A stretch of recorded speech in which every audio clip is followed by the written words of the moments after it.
And the more you develop the capabilities to break down your issues with those three, the better you will be in finding out what is worth doing.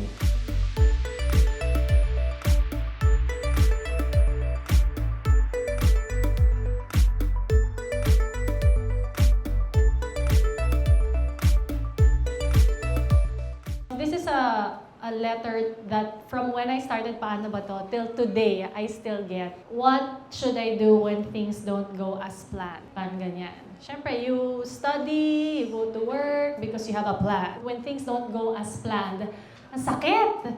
Kasi you put the effort, pinaghirapan mo. And I think that points to what you said about intention, expectation, and communication. And I wanted to get your thoughts on, for this exact topic, I guested my brother, JC Gonzalez, on Paano ba to? And he is one of the most level-headed people in my life. That's why I like going to him kasi like he can put away emotions and just look at something as it is. And he said, The two things you can control are your effort and your attitude.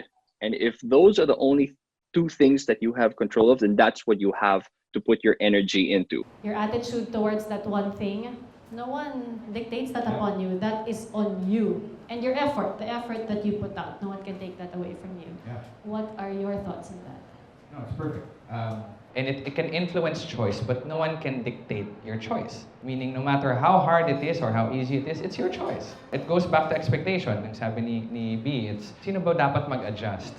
Pwede naman sila mag-adjust, but that's the expectation. And what are you going to do about it? Let's say sila yung papa-adjust mo. Your partner is the one who needs to adjust. How long are you gonna wait? There's a coaching there. How long? What are you doing to help? What is your responsibility in your own suffering? Baka naman hindi ka tumutulong. Baka you're not even communicating it. Or are you communicating but 50% ang naiintindihan kasi laging mali yung nakikita? We can go on and on. But it's about breaking it down. So, we're looking at vision, and one way to look at vision is a straight line. Dapat ito. In coaching, you look at the whole web, 3D, because you move one thing, it might move something important that you don't want moved. Classic example, I am in a bad relationship, but God, I do not want to be alone. It's worse. So what do? I'm stuck. I am in this career, I am 30, and my parents are proud, pero gusto kong ibang gagawin ko. What do I do? But they're so happy. But I hate my job every day. What do you do? So it's not just about quitting or not quitting. Because when you quit, gagalaw lahat eh. Yeah. So it's about understanding where, what you do. And your brother hit it perfectly, that in order to do that, you can't be drawn to the emotion of just one thing. You have to be at peace with why that emotion is there. Your expectation is, when you're not getting something, the expectation is hindi ka dapat masama loob. There's the expectation. And you're the one who wants to move, intention. Who can you talk to? Or who haven't you talked to?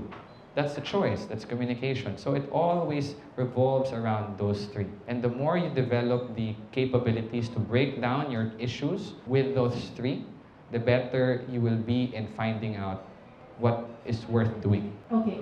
Question. Does that mean we park our emotions on the side to look at the intention, expectation, communication? Kasi the emotions, easier said than done yung be at peace with your emotions. Pero pag buisit na buisit ka or like a sakit-sakit, it's really, which is, again, normal, human emotion. We technically should not shame ourselves for feeling it, di ba? But how does that work? Do you park it on the side and then... Good question. Depends on the emotion. Pag galit tayo, gusto natin manalo. But if you want to be generous, when pag galit ka, ang hirap. You have to calm down. The classic thing is do not try to decide on anything when you're angry. Anger is one thing you might not want to make decisions around. Okay? Grief is different.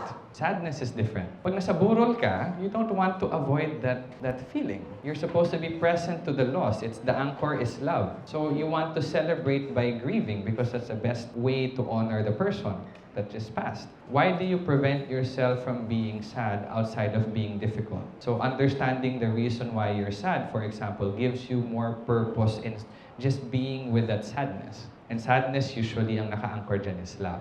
Yun. So it really depends. What is the feeling? So it's also, coaching is about understanding, ano nga ba talaga nafe-feel mo? Sometimes it's about fear of confronting others. You feel like you're avoiding, you like avoiding things. So Yun yung operating system mo. And all your feelings is about making sure I do not confront something that's overwhelming. Iba naman constitution ng taong yon. Iba naman, they are hyperachievers. Their constitution is I need to produce. But outside of producing, feel ko, pag nagbakasyon ako, I can't seem to know what to do with my hands. Iba-iba. But coaching is about understanding all of that. Giving yourself a choice now. Once you've understood it, ano yung gusto mong gawin ngayon? I know that it sounds like a lot of steps na parang pag may pinagdadaanan tayo, ano nga pala sabi ni Miguel? Anong page yun? Ano nang gagawin ko? But I think what I want everyone to come out of, especially this talk with, is it's like an opening up of your mind. Meaning, the next time something happens, try nyo, maging bukas kayo. And then, you don't have to do everything at once, but you inject it, see which works for you. And then eventually, when you find like that mindset or that system that works for you, then the more you use it, it becomes faster, quicker, second nature. It's difficult to, what you're probably doing is checking, ano nga ba yung pwede kong gamitin dito? That's not the value of what you're hearing from me now. The value is for you to start questioning. This is where you want to be. Now you're reviewing, ano nga ba yung mga intention ko and expectation, communication? That's exactly where you're supposed to be. That's the starting point. Yeah. That's the experience of aimlessness. Now you start to question everything. It's a messy part, but it's such an important start. There's another thing. One is the intention, expectation, and communication. I want to leave you with another thing. It's called the 3 spaces of operating. May operating din kasi si... May iOS siguro. May iOS. 3 spaces naman dito. Okay. There's the doing, there's the having, and there's the being. Normally, we carry a mindset that is composed of all these 3. Difference lang is the order in which we do it. It's called the do, have, be mindset. Do, have, be mindset. I need to do something in order to have something, then I'll be something. That's called the worker's mindset because it's a perfect example. I need to work in order to earn and have something, and then I can acquire that something, whether it's an object, an experience, or a life, and okay na ako. I'm happy, I'm abundant. So being is a state, fulfillment. So that's a worker's mindset. Nothing wrong with it, but you will always feel tired with a worker's mindset because produce ka ng produce. Today is not it. I am sacrificing today for tomorrow. That's the worker's mindset. Today is not it. Do, have, be is a worker's mindset that helps you produce. And we do that. It's okay to sacrifice today for tomorrow. You don't want to do that all your life. But it serves you well when you have a goal and you need to really give up certain things to focus on that goal. May exam ako. So, hindi muna kami magde-date, hindi muna ako magpa-family. I'm gonna lock myself up and make sure I pass the bar. That's do, have, be. Okay? Other mindset is have, do, be. I need to have something in order to do something, then I'll be something. Anyone feel this? Gusto ko mag-business pero hindi ko alam paano or takot ako. Have, do, be is the conditions need to be perfect in order for me to move. And that's also okay if you have the resources, if you've acquired everything. It serves you if you're achieving a goal of mastery. And if the thing you need to do is, there is mastery that is so crucial to that practice, okay? Like performing, coaching, being a doctor, all these professions where you need to really be good. The problem with that is it can paralyze you and you might feel like you can never start anything because you don't feel equipped. And then it goes into unmet expectations. I am not good enough, I am not equipped enough. Nagpapatong-patong yung lahat. But I was the one with the intention. So, di ba? The last one is be, do, have. The first 2, one is a worker's mindset. The second one is the victim's mindset. Both of these mindsets don't celebrate, it's always about tomorrow. Being, a state of being happens on another day pag na-achieve ko na. Someday I will be. Someday siya. It's a someday. The be, do, have goes into fulfillment and contentment, where whatever it is that I have today, there is a level of acceptance that today is worth celebrating. Because whatever I am today is a culmination of everything that happened to me, and I am alive. It's a gift to be alive.